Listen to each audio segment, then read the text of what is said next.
This year, I agreed to drop off and pick up my sister Amina from school, since she just started high school, and it's on the same route that I take to work.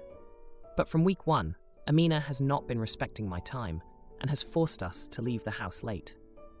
It's not as if we're late because she's brushing her teeth or doing something else she needs. She's putting on makeup. She can do that in the car or in the bathrooms at school.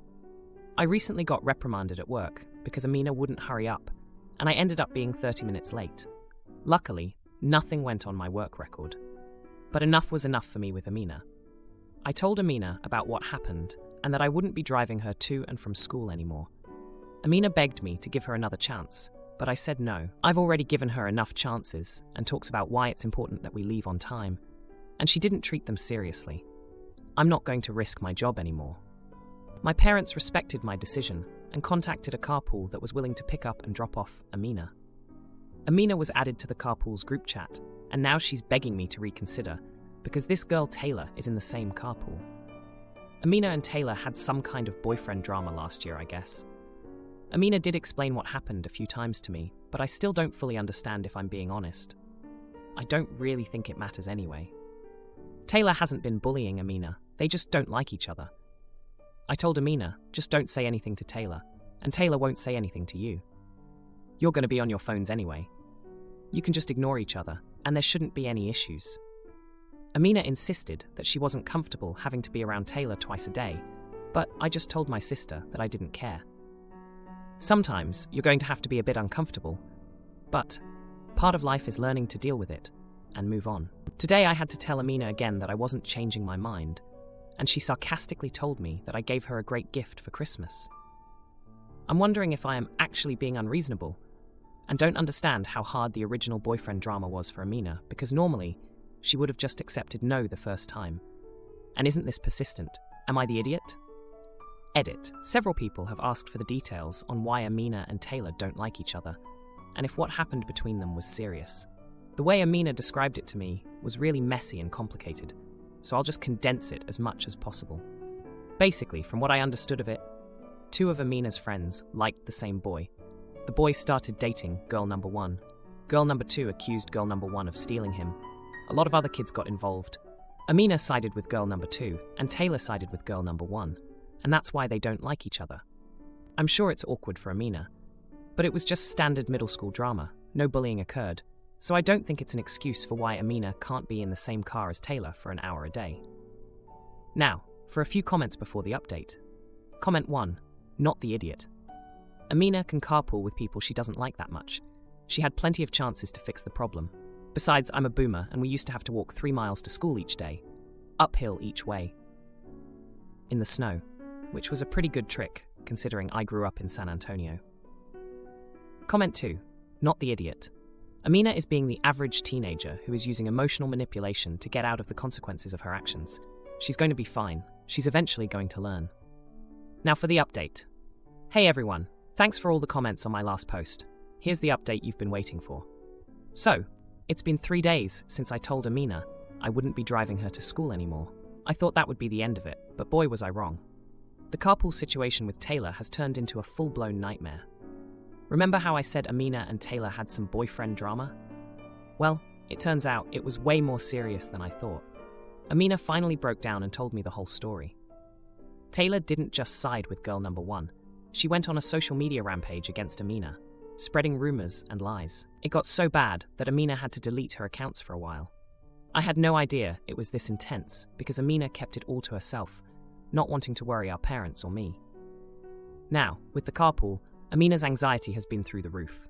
She's been losing sleep and her grades are slipping.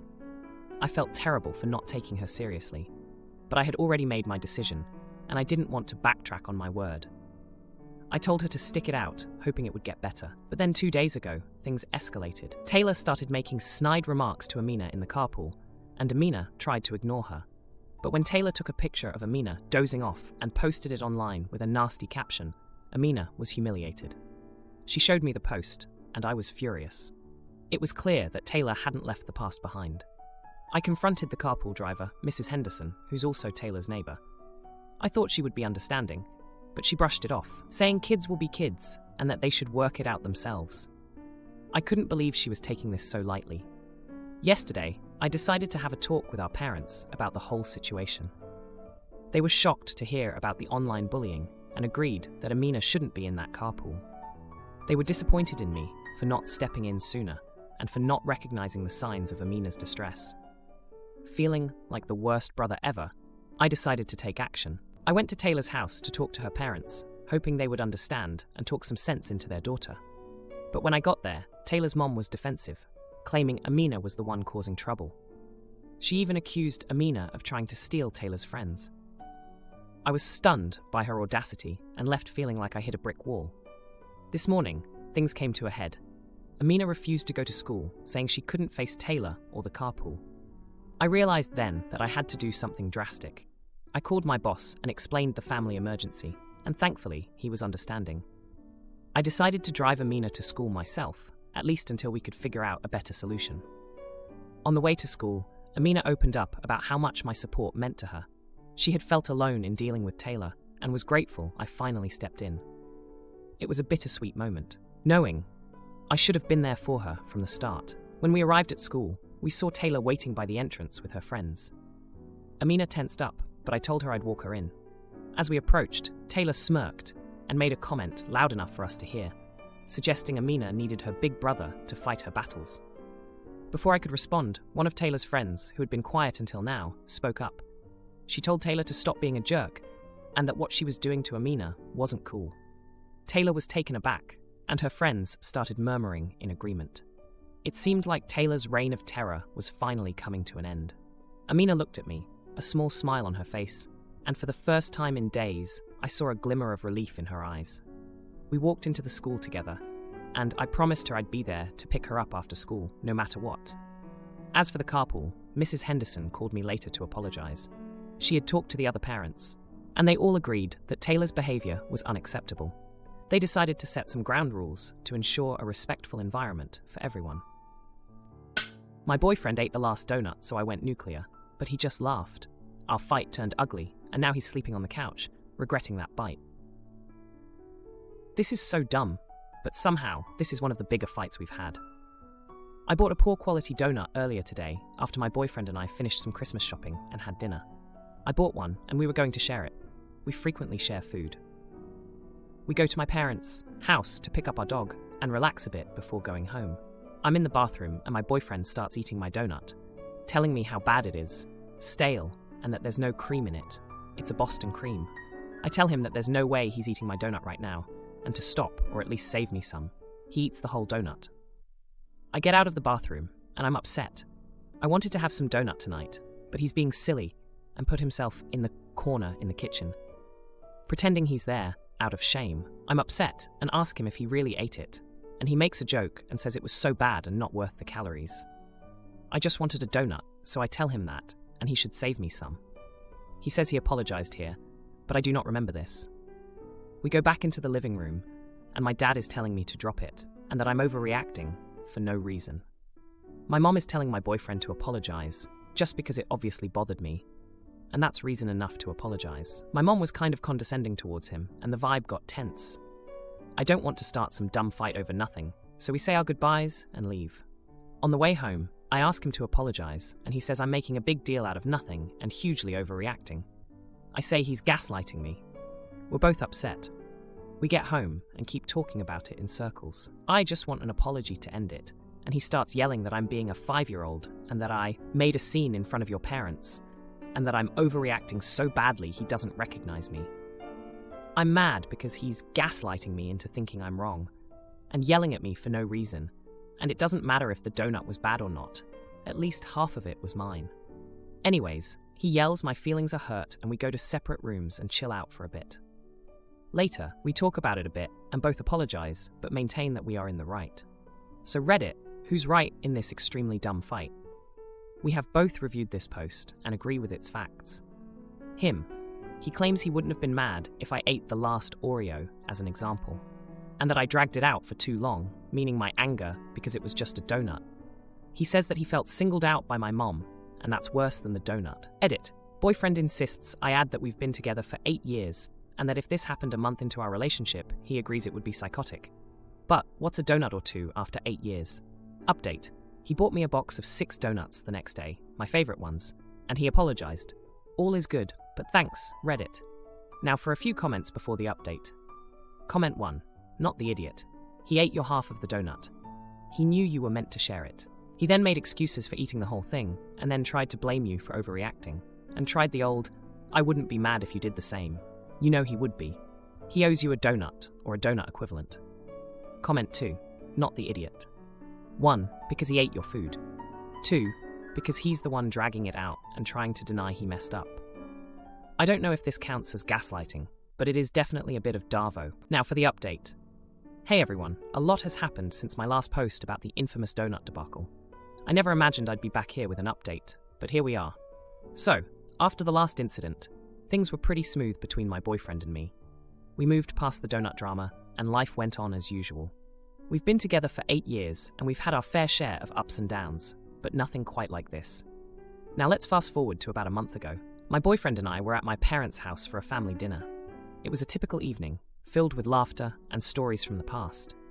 My mom, as always, was the perfect hostess, making sure everyone's plates were full. My dad, the eternal joker, was in his element, cracking jokes and keeping the mood light. As the night went on, my boyfriend excused himself to go to the kitchen. I didn't think much of it until I heard a commotion. I walked in to find my boyfriend and my mom in a heated argument. Apparently, my mom had made a comment about the donut incident, teasing him about it. My boyfriend, who had been feeling a bit sensitive about being the butt of the joke for so long, didn't take it well. The argument escalated quickly, with my mom insisting it was all in good fun and my boyfriend feeling disrespected. I jumped in, trying to mediate the situation, but the tension was thick. My dad tried to lighten the mood with a joke, but it fell flat. The evening ended on an awkward note, with my boyfriend and I leaving earlier than planned. On the drive home, we were both silent. The air was heavy with unspoken words. When we finally spoke, it was clear that we were both hurt. My boyfriend felt like my family didn't respect him, and I felt torn between the two sides I loved. We spent the next few days avoiding the topic, but it was like an elephant in the room. Finally, we sat down to talk. It was a long and emotional conversation, with both of us expressing our feelings and concerns. We realized that we needed to find a compromise, a way to move forward without hurting each other or our families. The compromise we came up with was simple yet effective. My boyfriend agreed to let go of the grudge he held against my mom's teasing, understanding that it was her way of showing affection. In return, I promised to stand up for him if the teasing ever went too far, ensuring that he felt supported and respected. But that's not all. The real test of our compromise came just last week. We were back at my parents' house for another family gathering. This time, the atmosphere was different. My mom, aware of the previous tension, was more mindful of her comments. My boyfriend, on his part, was more relaxed and took the jokes in stride. The evening was going well until dessert was served. You guessed it, donuts. My heart skipped a beat, worried that this might trigger old arguments. But to my surprise, my boyfriend reached for a donut, took a bite, and with a smile, offered it to me, saying, "Want to share?" The room went silent for a moment before erupting into laughter. It was a moment of healing, a sign that our compromise had worked.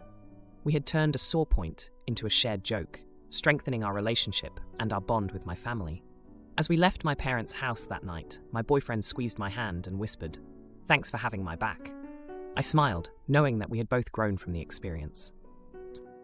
Parents explode over baby's room, so I stand firm, and Dad clears the clutter. Our holiday ends with unexpected promises. I am a 32-year-old female, and I moved away from my home state about 5 years ago. In June of this year, my husband, 33-year-old male, and I welcomed a baby boy. He is the first and only grandchild on my side. My husband and I decided to fly back to my home state to spend Christmas with my family. My parents were excited and assured us they would get the house baby ready. My parents live in a 4-bedroom house. My parents have the master, and the other 3 rooms belong to my sisters and me. But now that my folks are empty nesters, the rooms are unused except for occasional visits. They kept my sister's rooms relatively the same, but they turned my old room into my dad's office.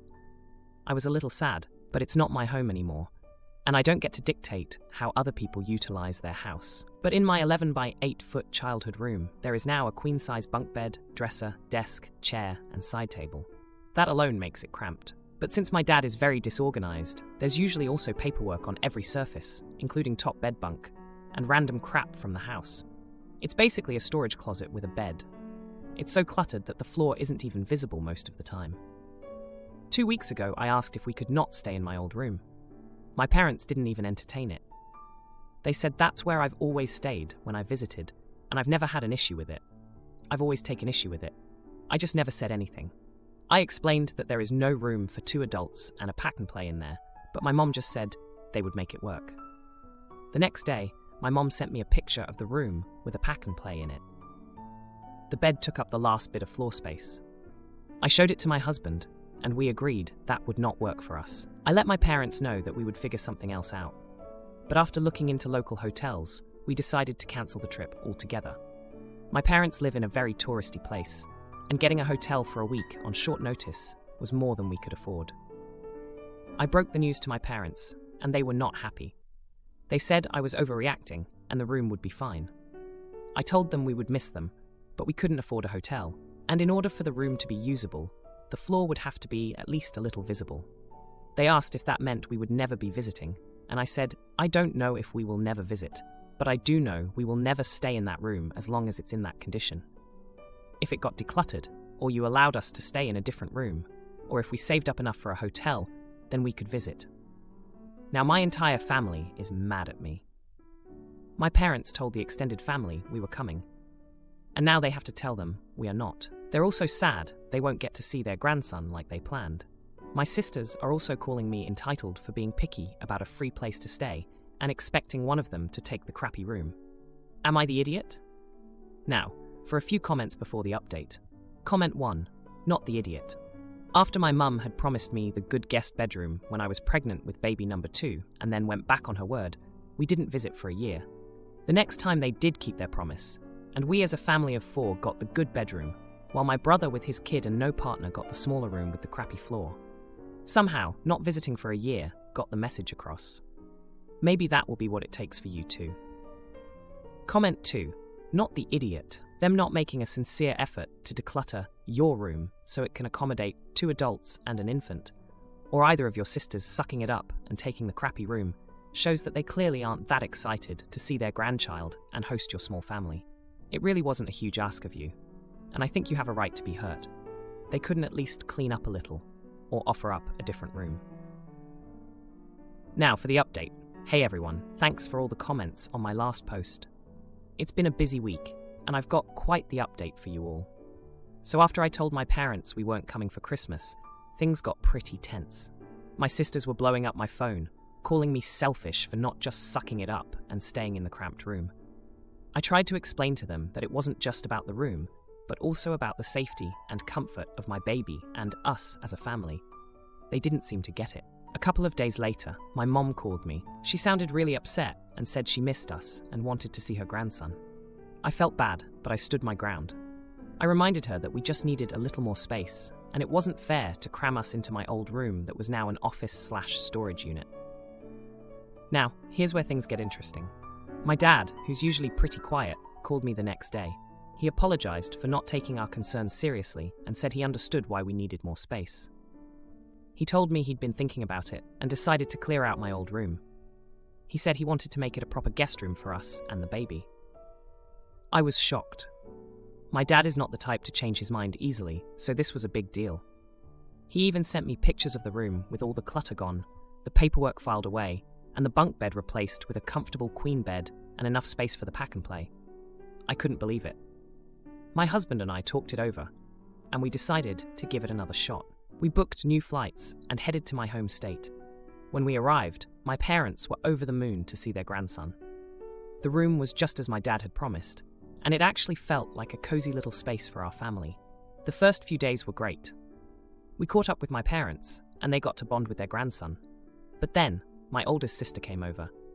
She was still upset about the whole situation and confronted me in front of everyone. She accused me of being dramatic and causing unnecessary drama. I was about to respond when my mom stepped in. She told my sister that family is about compromise and understanding each other's needs.